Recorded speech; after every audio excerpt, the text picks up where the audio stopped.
काहे दिलवा से खिलवाड़ी भइल। तुहरा से हमारा प्यार भइल काहे दिलवा से खिलवाड़ी भइल। खुश रहो ये अर्जी रही राम से हम जिहिल सहारा लेके जाम के बस जियो तानी गोरी तोहरे नाम से हम जिहिल सहारा लेके जाम के।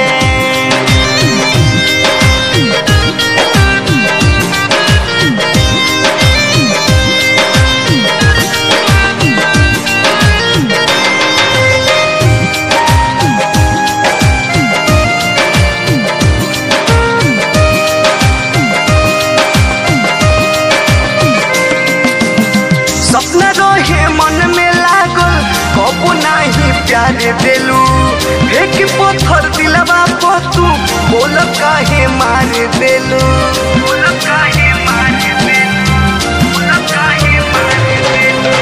सपना रहे मन में लागल कबू नहीं प्यार देलू एक पत्थर दिलवा पर तू बोल काहे मार देलू।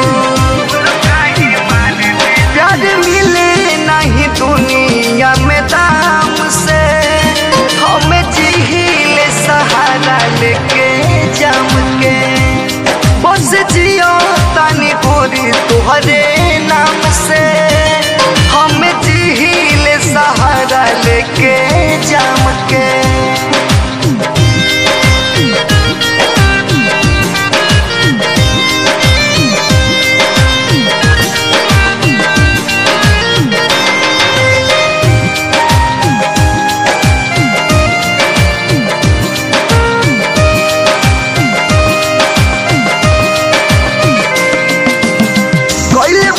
जवन जानू कबू ना दुश्मन करी राज रमेश रानू के ढकल जानू रोज परी।